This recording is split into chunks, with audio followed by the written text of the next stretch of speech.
At para sa ating mga balita, bansang Iran, kumasa sa hamon ni Donald Trump at mga bansang tatamaan ng economic war ni Donald Trump, inisa-isa ng Pangulo. Pero bago natin umpisahan ang ating mga balita, mangyari po lamang na i-like ang video ito para sa patuloy na paghahatid natin ng ating mga updates mula sa loob at labas ng bansa. Malaking tulong po ang inyong like para sa aming mga content creator. Maraming salamat po mga kababayan.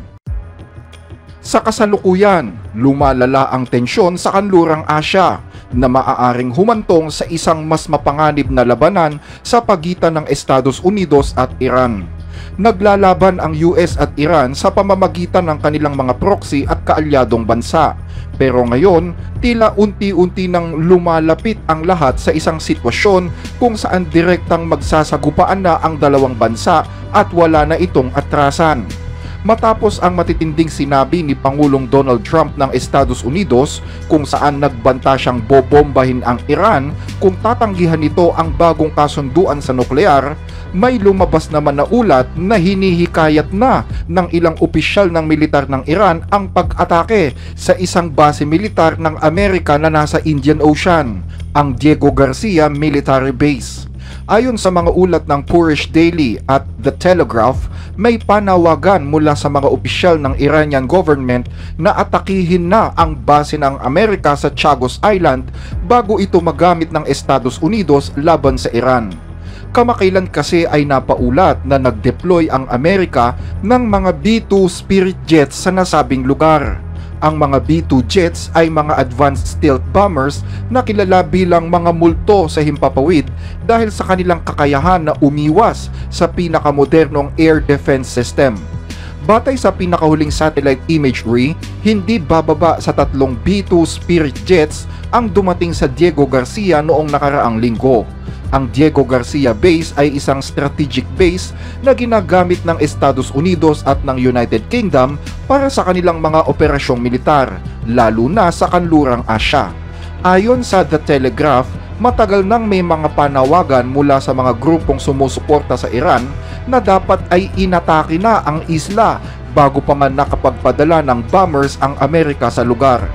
Bukod sa B-2 Spirit, nakabase rin doon ang mga B-1 Lancer at B-52 Stratofortress bombers. Tinatayang may humigit kumulang 4,000 tauhan ng militar at mga kontratista na karamihan ay Amerikano na nananatili sa nasabing lugar. Ayon sa state media ng Iran, malaki ang posibilidad na gagamitin ng mga B-2 Spirit bombers ang Diego Garcia bilang pangunahing himpilan para sa anumang pag-atake laban sa malawak na mga underground facilities ng Iran. Mahalagang tandaan na sa mga pasilidad na ito, iniimbak ng Iran ang kanilang pinaka-advanced na missiles at mga rocket na mahigpit namang nakatago sa mga matitibay na underground bunkers. Ayon sa mga eksperto, hindi tulad ng mga karaniwang sandata, may kakayahan ang American B-2 bombers na tumago sa mga underground na pasilidad. Sa katunayan, ito ang espesyal na kakayahan ng mga B-2 Spirit jets. Kung sakaling sumiklab ang digmaan laban sa Iran, maaaring gamitin ng Amerika ang mga B-2 bombers upang targetin ang mga tinatawag na underground missile cities ng Iran. Dahil sa pagkaka-deploy ng mga ito sa Diego Garcia, itinuturing ito ng Iran bilang isang direktang banta. At hindi lang yon, ipinapakita rin ng mga satellite images na may hindi bababa sa 3 C-7 cargo planes at 10 aerial refueling tanker sa Diego Garcia Base na dumating lamang kamakailan. Ibinalita na rin namin dito sa The Blessed Reader noong nakaraang linggo ang pinakabagong deployment ng mga puwersa sa lugar. Dagdag pa rito, ang mismong Diego Garcia Base ay isang mahalagang strategic location na ilang beses nang ginamit bilang staging point ng Estados Unidos para sa mga pag-atake sa kanlurang Asya. Ito ang dahilan kung bakit galit na ngayon ang Iran, pero ayaw ng Iran na magpadala sa pamemressure ng Amerika. Isa sa mga advisors ni Iranian Supreme Leader Ayatollah Ali Khamenei ang nagsabi na kung aatakihin ng US ang Iran, wala nang ibang choice kundi bumuo ng mga nuclear weapons. Ang sinabi ng tagapayo ay lumabas sa balita kasunod ng pangako ni Khamenei na gaganti ang Iran kung isa sa katuparan ni Donald Trump ang banta niyang bobombahin ang kanilang bansa kapag hindi ito pumayag sa kasunduan na ihinto ang nuclear projects ng kanilang bansa. Ang alitan sa pagitan ng Estados Unidos, Israel, at Iran ay matagal nang umiiral. Palagi nilang pinagbabantaan ang Iran ng pag-atake, bagaman naniniwala ang Iran na hindi ito ganoon kadaling gawin. Gayunpaman, kung susubukan nilang gumawa ng anumang mapanirang hakbang, tiyak na makakatanggap sila ng matinding paghihiganti mula sa Iran. Nagpadala rin ang Iran ng mensahe sa United Nations Security Council sa pamamagitan ng isang liham mula sa kanilang UN ambassador. Dito, mahigpit nitong kinundina ang tinawag nitong mga mapanulsol na kilos ng Amerika na naglalayong lumikha ng digmaan. Dagdag pa sa tumitinding tensyon, nagbigay rin ng matinding babala ang Islamic Revolutionary Guard Corps o IRGC ng Iran. Ayon kay Brigadier General Amir Ali Hajizadeh, ang Estados Unidos ay tila nakaupo daw sa isang glass house, isang babala na ang ibig sabihin ay madali lamang targetin ang kanilang puwersa. Anya, may 10 base militar at 50,000 tropang Amerikano sa rehiyon na abot kamay lamang daw ng Iran. Ang mga Amerikano ay may hindi bababa sa 10 base militar at 50,000 puwersa malapit sa Iran. Ibig sabihin, nakaupo sila sa gitna ng isang kwartong gawa sa salamin. Ang isang taong nakaupo sa gitna ng kwartong salamin ay hindi kayang bumato sa iba.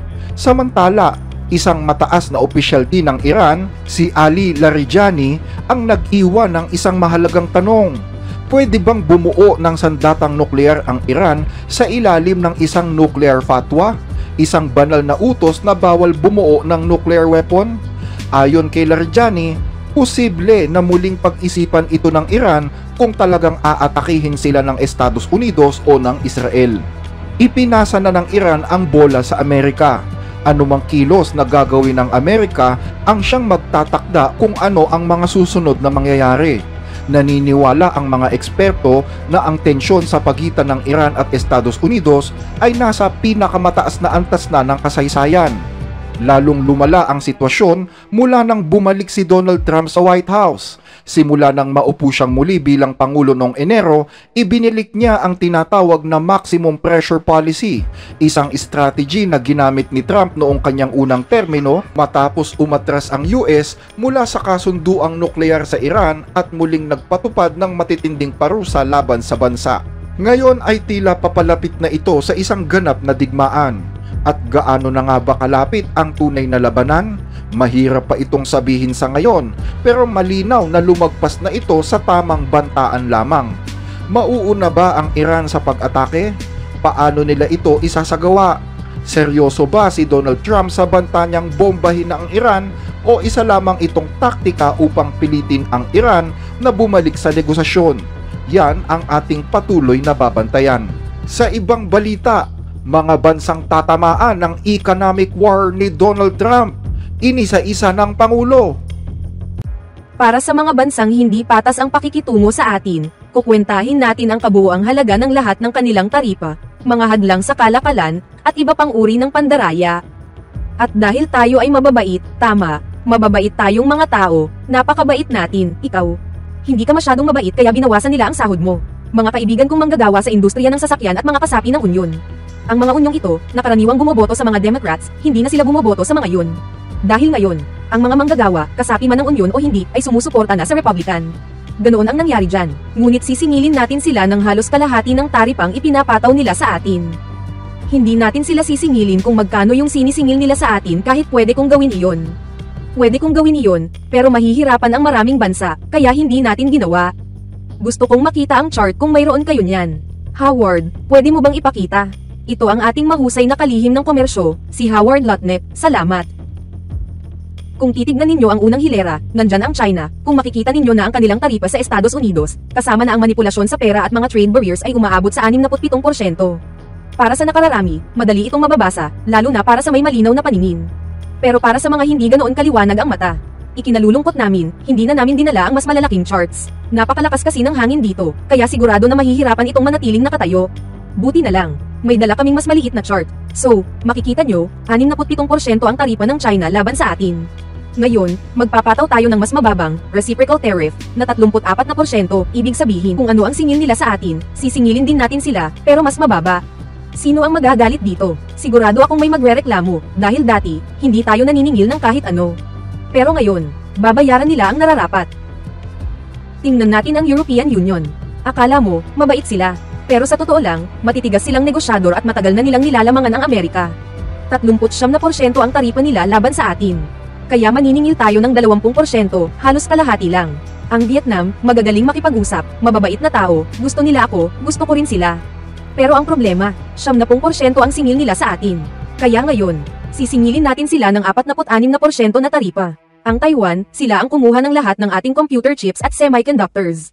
Dati, tayo ang hari sa industriyang yan, tayo ang may hawak ng lahat. Pero ngayon, halos wala na tayong natitira, maliban sa isang malaking kumpanya na paparating. Salamat kay Lee Zeldon, inaayos niya ang kanilang mga permit. Ang kumpanya ni Mr. Wei, isa sa pinakamalalaking kumpanya sa mundo, ay magtatayo ng isa sa pinakamalalaking pabrika sa mundo, baka nga ang pinakamalaki para sa industriyang ito. Pero balik tayo sa taripa. 64% ang singil ng Taiwan sa atin, kaya maniningil tayo ng 32%, so, kalahati lang.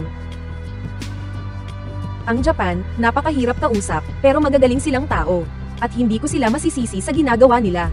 Sa totoo lang, matatalino sila sa negosasyon. Ang may kasalanan ay ang mga leader natin noon, yung mga nakaupo mismo sa Oval Office, sa likod ng Resolute Desk, o kahit anong mesa na piliin nila. Ang Japan, 46% ang taripa nila sa atin. At mas mataas pa sa ilang produkto, tulad ng mga sasakyan, maliit na bagay lang, di ba? Ngayon, sisingilin natin sila ng 24%.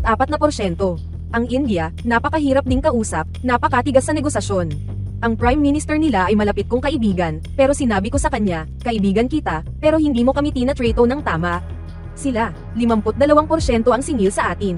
Tayo, halos wala tayong siningil sa kanila sa loob ng napakaraming taon, mga dekada. At tandaan ninyo, 7 taon lang ang nakalipas nang umupo ako bilang Pangulo at sinimulan nating singilin ang China ng taripa. Alam nyo kung ano nangyari? Daan-daang bilyong dolyar ang nakuha natin mula sa kanila. At si President Xi, naintindihan niya. Sinabi niya, alam ko, naiintindihan ko. At hindi lang siya, lahat ng bansa, naiintindihan nila. Alam nilang nilalamangan nila tayo sa kalakalan sa napakatagal na panahon. At si Shinzo Abe, ang Prime Minister noon ng Japan, isang napakahusay na tao. Isang napakalaking kawalan ng siya ay paslangin. Pero nung kinausap ko siya, sinabi ko, Shinzo, may kailangan tayong ayusin. Hindi patas ang kalakalan natin.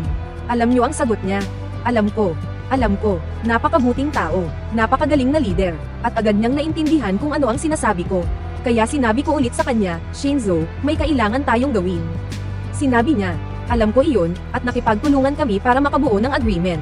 Maganda sana yung agreement na yon pero sa totoo lang, marami pang taon na natitira dun sa dating agreement bago ako umupo ngayon.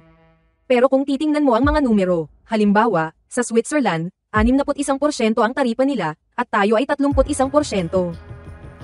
Sa Indonesia, Malaysia, at Cambodia, tingnan mo ang Cambodia, 77% ang kanilang taripa, kaya ibababa natin ito sa 49%. Kumita sila ng malaking halaga sa Estados Unidos. Para sa United Kingdom, 10% ang taripa, at tayo ay 10% rin. Kaya't pareho lang tayo. Sa South Africa, 60% ang taripa, at ibababa natin ito sa 30%. Sa katunayan, may mga hindi magandang nangyayari sa South Africa. Nagbabayad tayo sa kanila ng bilyon-bilyong dolyar, at pinutol namin ang pondo dahil maraming hindi maganda ang nangyayari sa bansa. Dapat sana ay tinitingnan ito ng mga fake news. Pero ayaw nilang iulat ito. Sa Brazil, 10% ang taripa, at pareho rin sa Bangladesh na may 74%. Nakikita nyo ba tong mga nangyayaring ito? Sa Pakistan, 58% ang taripa, at sa Sri Lanka, 88%. Naniningil tayo pero hindi buo, pwede sana tayong magpatupad ng 88% na taripa. Salamat sa kanya, maganda ang ginagawa niya. Alam mo, kunin mo na lang tong sombrero na ito, dahil hindi ito tatagal. Hinahangin lang. Nagdala ako ng sombrero baka kasi malakas ang hangin. Pero dito, gusto nyo ba ng sombrero? Ibibigay ko ito, hindi sa gabinete, kundi sa mga auto workers. Salamat, mga kaibigan. Kayo ang dapat makakuha nito, kaysa sa ating gabinete na marami ng sombrero. Makikita mo ang mga numero, napakalayo at hindi patas. Magtatatag din tayo ng minimum baseline tariff na 10%. Napansin nyo ba sa chart? Para yan sa ibang mga bansa para magamit natin sa muling pagtindig ng ating ekonomiya at para maiwasan ang mga pandaraya. Mababawasan natin ang mga pandaraya at magiging mahigpit tayo sa mga tao sa gate na nakatingin sa mga taripa at sa mga produktong pumapasok.